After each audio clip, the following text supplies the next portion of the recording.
ฟังแล้วให้เธอถือคอยซื้อว่าหินขันมาเจ้าได้คอยคือว่าจะสุขดีบ่แม่นน้อยคอยจะเลี้ยงเจ้าให้สบายเจ้าเบียกง่ายบ่ให้จับบ่ให้บายไปเศร้าเบียกเลี้ยงเขาจะเฮ็ดคนเดียวบ่ให้คงเกี่ยวกับเจ้า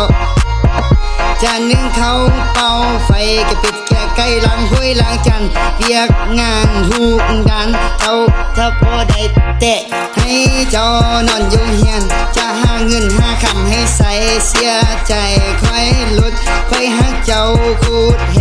ดูแลรักษาจะเข้าหาปลามาให้กินเธออย่าไปลิ้นค่อยกะสิตามใจขอเตได้เจ้ามาเป็นพันละยา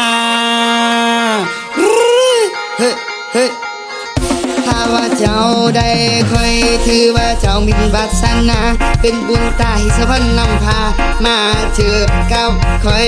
บ่น้อยมันก็คือสิบ่เสียมาเป็นเมียแล้วเจ้าโหค่อยจะพาเจ้าไปหาอีแม่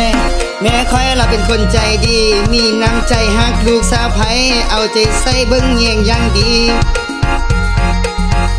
ให้เจ้าได้อยู่ดีกินดีอันใดบ่มีก็ส่งมาให้ยามไว้บ่มีสา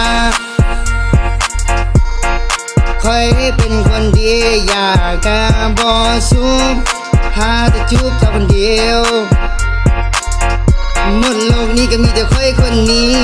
ที่ดีกว่าหมู่ค่อยดีกว่าไผในโลกใบนี้แบบที่เจ้าบ่เคยเจอบ่เคยมีมาก่อนเฮ้เฮ้เฮ้เฮ้เฮ้ฟังดูละอีนางที่ดื้อฟังแล้วให้เธอถือคอยซื้อว่าหินขันมาเจ้าได้คอยคือว่าจะสุขดีบ่แม่นน้อยคอยจะเลี้ยงเจ้าให้สบายเจ้าแบบง่ายบ่ให้จับบ่ให้บายไปเศร้าเบียกเลี้ยงเขาจะเฮ็ดคนเดียวบ่ให้คงเกี่ยวกับเจ้าจะนึ่งเขาเป่าไฟก็ปิดแก่ไก่ล้างห้วยล้างจานเปียกงานทุกด้านเจ้าถ้าพอได้แตะให้เจ้านอนอยู่เฮียนจะหาเงินหาคำให้ใส่เสียใจค่อยลดค่อยหักเจ้าคูดเฮดูแลรักษา